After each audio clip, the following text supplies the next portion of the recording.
the business in the world you could handle, and there's no such thing as competition? What if instead you were colleagues who come to this conference to exchange those ideas, to network? What if you brought the decision makers from your organization to meet your fabulous sponsors and exhibitors to really raise the bar between this year and next year? Would that be worth your time? Absolutely. Dennis Waitley said that there are two primary choices in life: to accept conditions as they exist or accept the responsibility for changing them.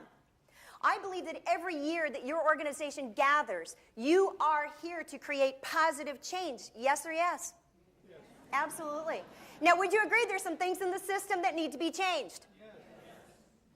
Be the one to embrace that. May that be part of your passion, that you put that into your cause, your mission for the purpose. Learn some quick tips, easy things that you can do to prioritize all of those demands in your life and still stay focused. We're going to take a look at what's really important in life and how you can bring that into your day-to-day actions and still have fun with it and get repassionized in your life. What brought you into this industry? I came in as a file clerk for Aetna Life and Casualty. How many years ago? 1975. Wow. Oh, she says she's an oldie but goodie. Who else? What brought you into this industry? A lot of people can relate to it. What brought you in? What brought you in? Say your name and what brought you in. Carol Davison. Actually, a friend worked for Prudential, and I was moving from one area to another, and she recommended me for the job. Oh, it's perfect. How many of you were recommended by friends for the job that you have? How many of you wish you were? Okay, got it. All right. Let's go back to you here, sir. David? Yes. And you're a delegate. Great. What brought you into the industry? What do you do? It was a job. Just a job. What did you do before this? I was in public accounting. Oh, Yes, well, okay, so that's a good transition. Yeah, I need to get out of the long hours. Oh, and you think you don't have long hours now? Wish I had the public accounting hours now. We see? Isn't that interesting? Well, let's go over here then. What brought you into the industry? Say your name. Davida? Davida, on the job injury, and I got retrained. Oh, wonderful, wonderful. Who else would like to share? What brought you into the industry? All right, then let me take you into the next question then, get you started. What keeps you in this industry? Money!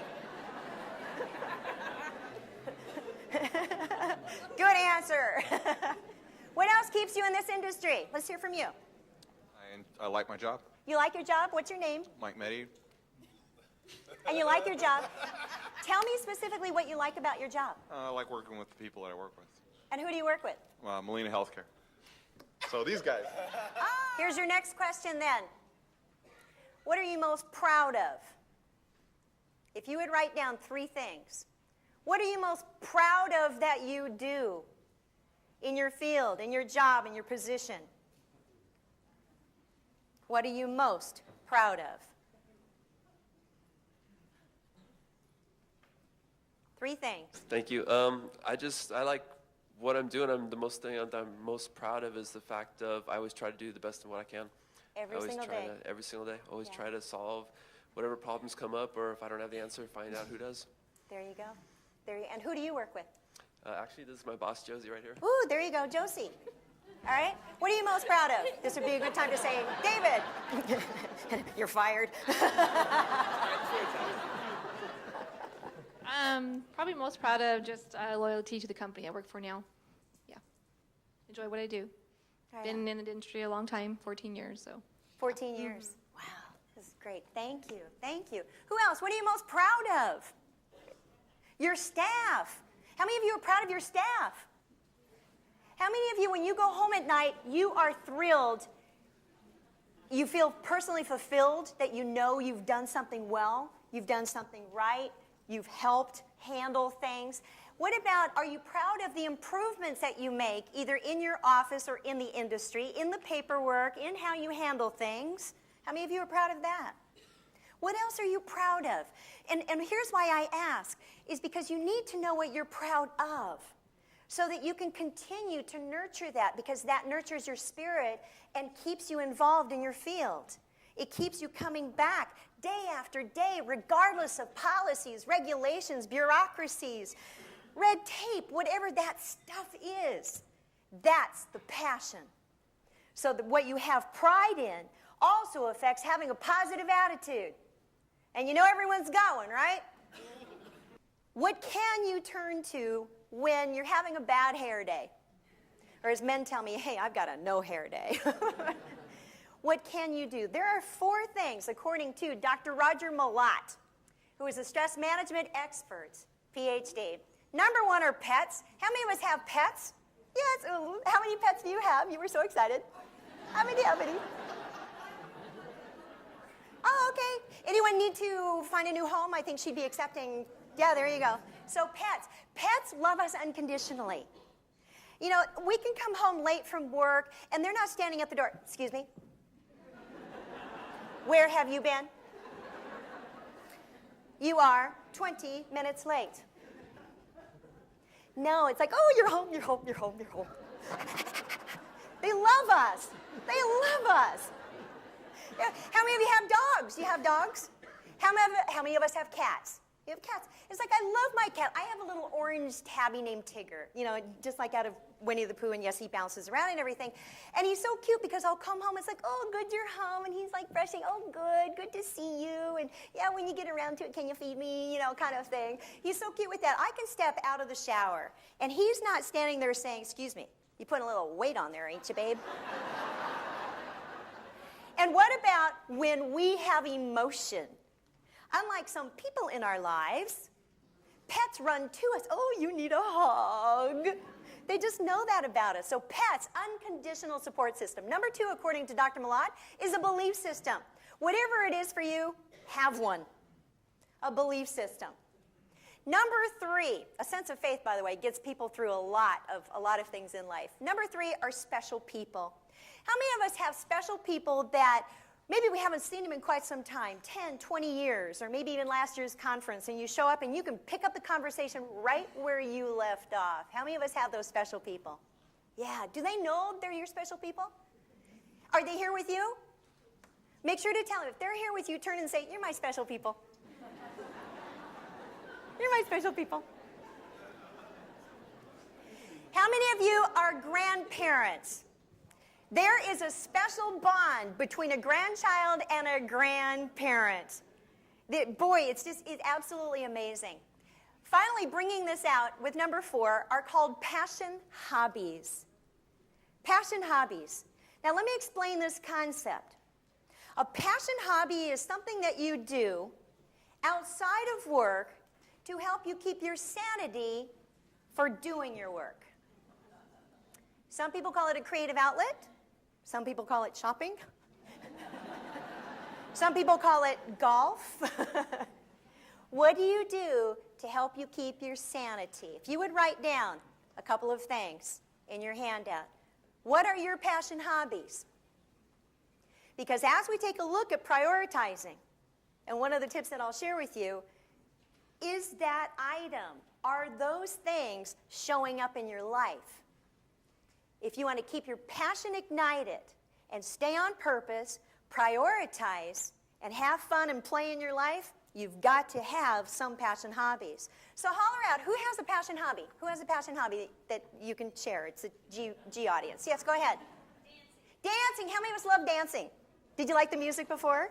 Yeah, it's a local band out of San Diego. Who else? Passion hobby, yes. Karate? You go, girl. That's your conference chair.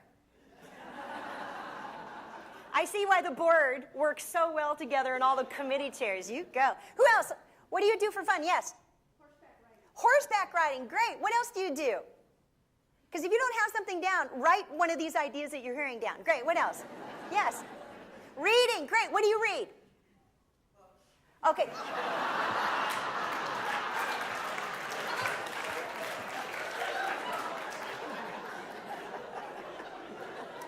She reads books. I'm so happy. I was going to ask, is it murder mystery novels? It is. It is. Yeah. I did. Thank you. That was fun. What else? What else do you do? Passion hobbies? Coaching. Great. Coaching, mentoring, helping other people. Do you coach kids sports? JV girls softball. Really? Yeah. Girls softball. You go. You go. I had a coach like you when I was that age. I do have my wife. Oh, there you go. Great. How many of you have a passion hobby with your spouse, your significant other? Hobbies that you can do? Hobbies? How many of you brought your spouses, by the way? How many of you brought your spouses? Okay. And good thing they're sitting next to you. Okay, got it, okay. What else? Let's hear from the backside over here. Passion hobby, what do you do for fun? They're not raising their hand. Do you have fun back there? Fun? Fun? Okay, we'll come back to you. Okay. Tapping. Oh, EFT? Tapping or? Tap dance. Oh my gosh. That's so fun. You go. Anybody else tap dance? Get together. We'll get a routine going. This is great. This is great. You've got to have something. Go ahead. Surfing. Surfing. Cowabunga, dude. I take it you're from the western region. Oceanside. Oh, there you go. Okay, I'm from San Diego, so hey, surf's up.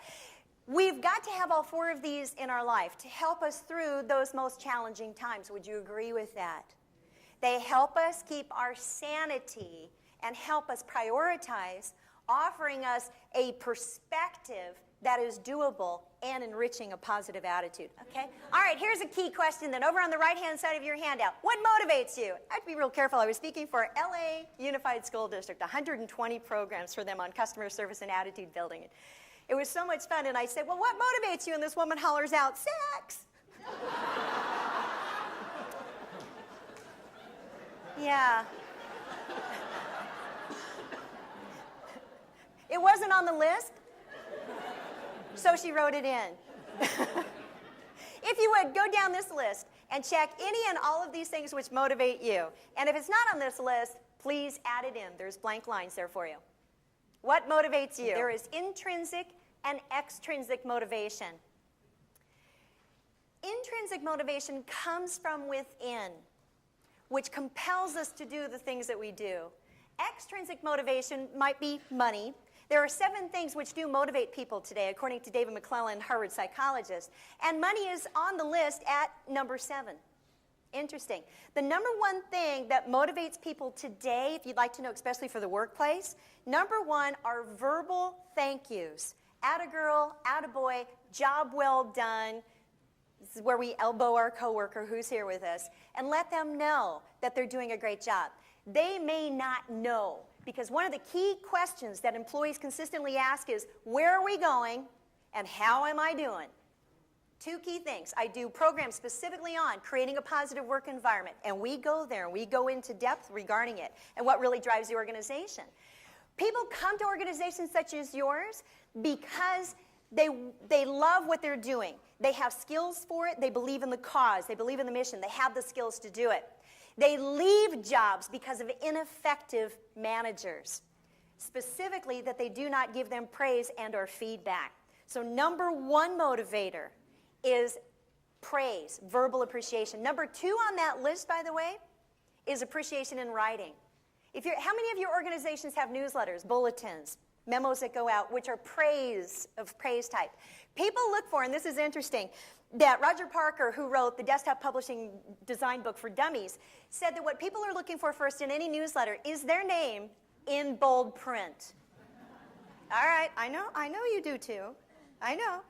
So why not make it big, bold, and make a big deal out of it? Because you can turn non-performers into superstars. And if you want to set the bar higher for your company, your individual organization, that's how you do it. So a lot of positive praise, great recognition, and help to inspire them. So the intrinsic motivator. This is one of my favorite quotes by Grenville Kleiser. Every good thought you think is contributing its share to the ultimate result of your life. So when you're looking at your list of what motivates you, those are things that help you stay positive, things that you choose to do, things which connect life with your heart into the service. And I believe that service is an extension of love. Can I have an amen? Amen. Some of you are going, I never thought of it that way. I've been here 50 years. And it is, because why not love your clients, especially if you want, and to tame those angry clients, they're asking for attention. They expect to get it from you. The big tip here is don't take it personally. Please write that down. Don't take it personally. By the way, women have a bigger issue with this one than men ever will.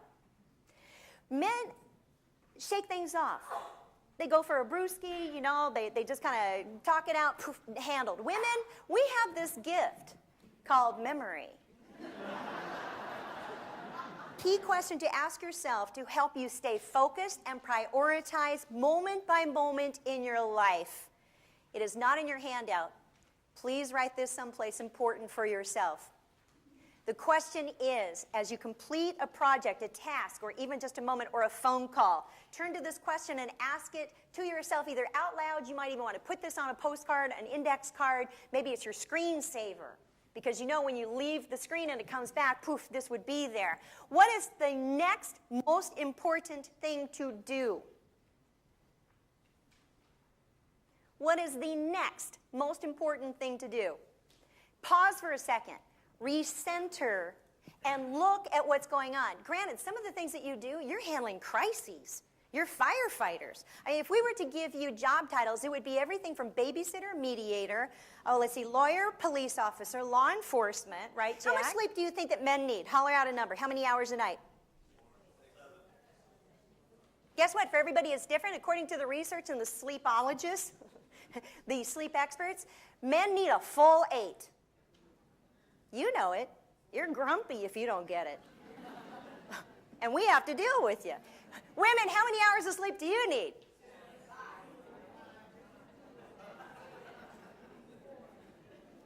Yeah, sometimes 3. Whatever that it is. According to the research, women need 6 hours of sleep. There are times, though, that we can trim it down, whatever it is, because, too, we're multitasking and we're definitely handling things. When you wake up in the morning, wake up grateful, please. When you go to bed at night, be really careful of what you're watching before you go to bed. Because in our deep dreaming state, our REM state, whatever it was that we saw last is embedded in our subconscious. So what happens is our subconscious does not know the difference between real and imagined. So if you are watching news, docudrama, anything crime related, the conscious mind starts processing that. That's why we all, and if you have kids, please do not let them be watching that stuff, because that's what's happening in the world. They're externalizing what they believe to be true, and it's not. We can shape our reality. As Gandhi said, be the change you wish to see in the world. Perhaps we can start in our own homes with that. Wake up grateful then. First thing in the morning, wake up. You know, how many of us woke up to the morning light this morning coming in the windows? Wasn't it beautiful? It's like, oh, some of you are going, 5:30. No, it's too early, too early. Set your intentions for the day, too, because some of you know that you're going to be dealing with crisis. Go into it with a positive attitude of, I can handle it, whatever it is. And stop worrying about things because they don't happen. Susan Jeffers wrote that book, a wonderful PhD, Feel the Fear and Do It Anyway. We worry about 90% of things that only 10% of them ever happen, and never to the degree that which we have worried them up to be. Worry is wasted energy. Wasted energy. So wake up grateful and set those intentions. Nurture your spirit. So now that we've taken a look a little bit at the body, let's go to the spirit. And I wrote this quote and I thought, wow, this is really good. Sometimes I impress myself. Listen to music that soothes your soul, moves your feet, and elevates your spirit. I have a suggestion for you on this. Choose what it is that you want to wake up to in the morning, because it sets the pace for the rest of your day. Let me ask, how many of us wake up to alarm clocks? Alarm clocks? And what do you hear when that alarm clock goes off? Holler it out.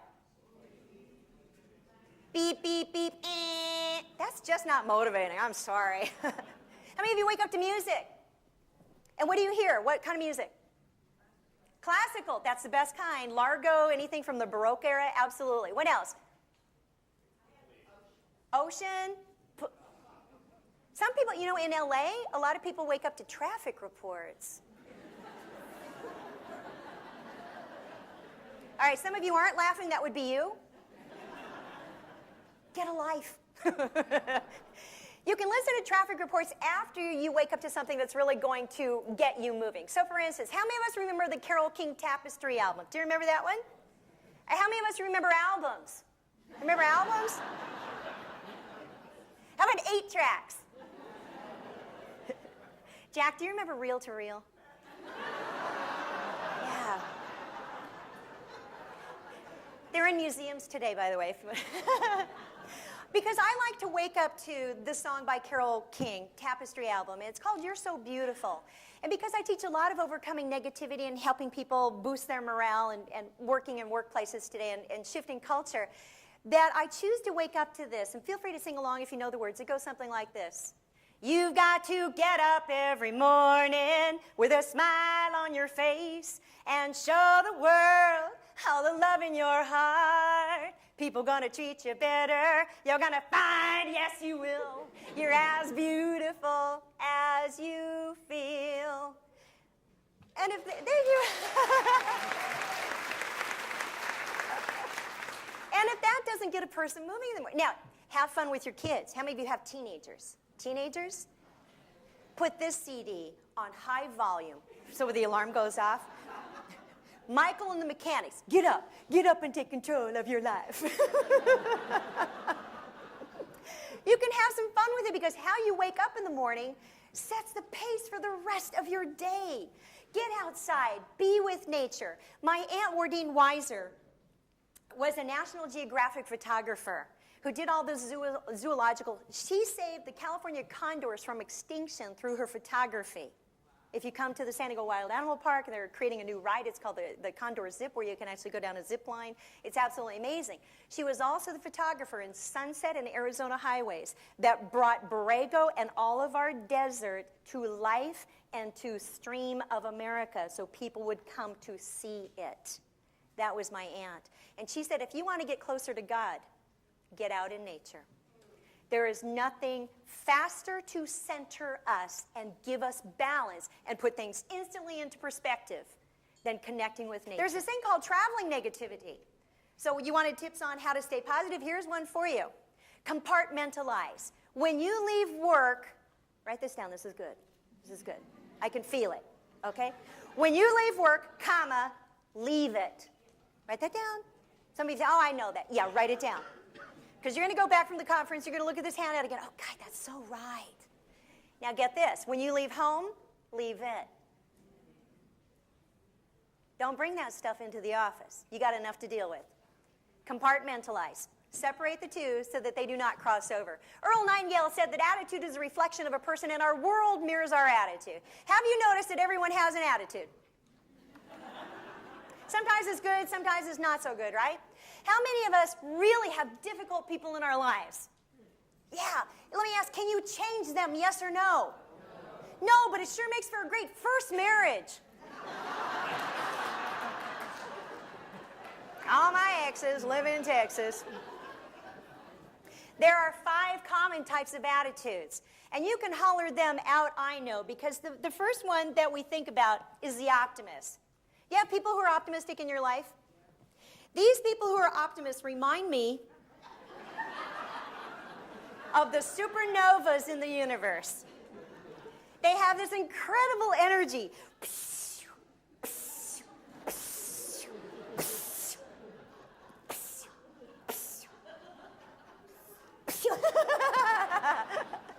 Don't you love to be around this person?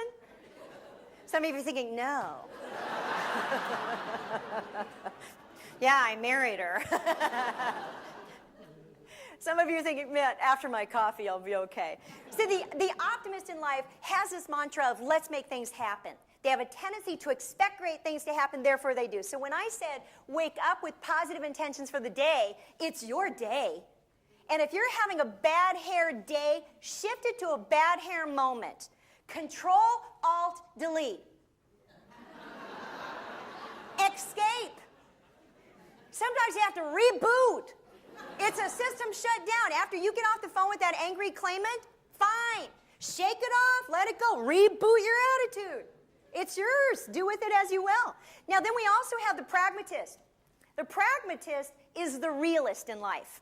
We need them in our businesses because they say, well, if we do this, this could happen. If we do this, this could happen. Putting it in perspective and still being positive. What often happens, though, is that they're given a bum rap for being perceived as skeptic or cynic. They're not. Please reframe that and say, oh, you're being very pragmatic about this, very practical, very realistic. They're still in the positive scale of things. Now, on the negative side, the dark side. And it's so easy to be seduced by the force. It's so easy. We need to really make sure that we don't hang out with these people, because then we've got the pessimist who has an inclination to expect the worst, so things happen. We have the negativist who are in denial that any good could exist anywhere on the planet ever, and they complain to you about everything because they believe they are fact-finding reporters and it is their job. Do you know people like that? Don't hang out with them. These people, if you come back from this conference, or you go away for a weekend and you come back and you're thinking, wow, this is great, I had an amazing weekend. You know, you come into the office, hey, good morning, how was your weekend? And they tell you. If you're not careful, there are energy vampires. They will suck the life right out of you. The black holes of the universe. Vacuum cleaners. They just suck it in. Instead, you could say good morning to that person. Of course, they might say, what's so good about it? You know, these people at your meeting say, oh, you know, we thought of that once. You know, it didn't work kind of thing. Instead, say good morning and run.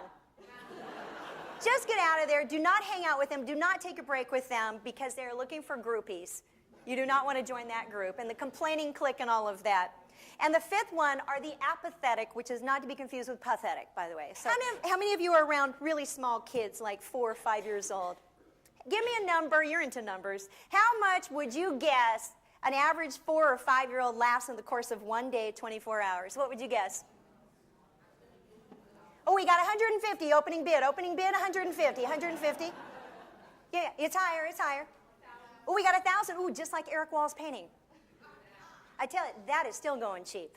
I thought the opening bid should have been 500, you know, on those. I mean, you're talking greatness here. All right, so it's between 150 and 1,000. It's actually 500 times a day. The average 4-year-old laughs. Don't they laugh at everything? And then they laugh at themselves laughing. And then they're like, and they just kind of keep going. How much do you think the average adult laughs in the course of one day? Oh, we got a 2. We got twice. We got twice. Do I have a 5? Do I have a 5? Do I have a 5? Do I have a 10? Do I have a 10?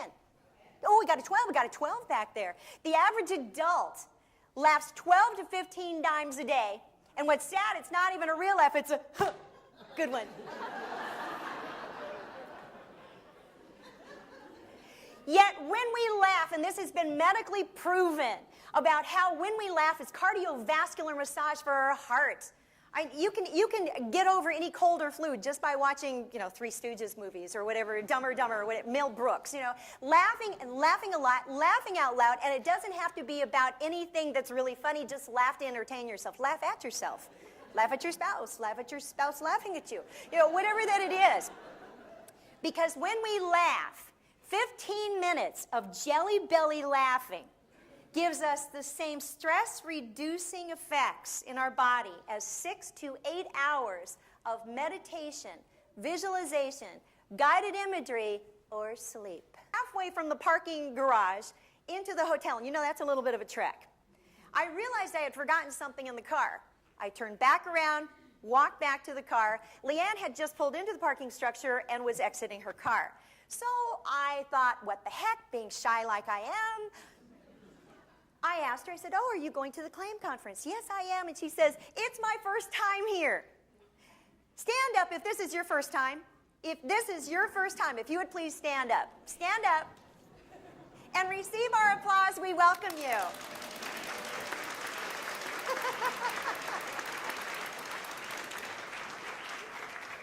If you have been to 10 or more of this conference, if you would please stand and receive your applause. 10 or more. There you go. Now, who in this room has been to all of them? This is your 24th. Harv, if you would come down, this is your applause meter. Come on down. Come on down.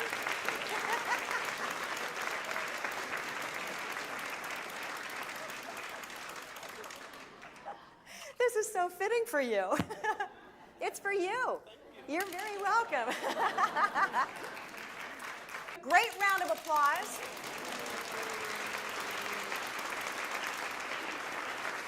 And I have something for you. If you would take one and pass them down. just because they have very serious material to share with you, they can take their delivery lightly. You can have a lot of fun with these. Here you go. Oh, you need to wear them. Just wear them, okay? Everybody got one? Okay. Again, let's thank our presenters for sharing all of their knowledge with us. Thank you. Thank you. There you go. And I love it. And I have a personal passion of mine that I'll share with you. A few years ago, I was asked to serve as director of training for the Olympic Training Center in San Diego, setting up the Speakers Bureau and helping our incredibly gifted Olympic athletes to tell their stories, how to come up on stage, and to share their stories. Today, my mother is one of the Olympic Training Center's volunteer tour guides. When I think about the things that I am most proud in my life, and you know, we hear that parents are supposed to tell their children that they're proud of them. I learned it also goes the other way, to tell my parents how proud I am of them and how well that they've raised us in spite of us. You know, we turn out good. And now I'm raising my parents. You doing that too? And I love that my mother has her passion in life to be serving people to come into the Olympic Training Center. She gets to work with the athletes now before they go to the games. When the Olympic torch was coming through San Diego on its way to LA for the games, my mother carried the Olympic torch. It was her lifelong dream. A woman who grew up in a farm in Iowa, a child during the Depression where she got hand-me-down potato sacks for clothes, got herself out to California because she wanted a life. Perhaps that's why we're here too. My mother set the bar higher. And I remember that she told me, you can do anything in life that you put your mind to it. If you want to see change in your world, be that change. If you want to change the organization, the industry, be an advocate for that change. Speak up. Your voice is necessary. My mother received the Volunteer of the Year award. She did not know she was receiving it. I was called by one of her friends and said, Sheryl, you need to come to the dinner. So I'm sitting there all patiently and quiet. And my mother, it's so funny, they were reading all of the things this person had done, list after list after list after list. She says, wow, this person's really done a lot. It was hilarious when she got it because, what? That's me. She turns to me like, that's me. And I go, I know. And it was wonderful to share that moment of pride because she had set her bar higher for her own life. She is still very passionate about what she does, and this is her passion hobby. So when we go into the Olympics in 58 days, be proud of who you are, be proud of the nation in which we live, in all of the freedoms which we endure. Do we have it all together yet? Do we have everything handled? Is everything perfect? No. But it is what it is, and you and I can set that bar higher. It's been my pleasure to serve you. Thank you.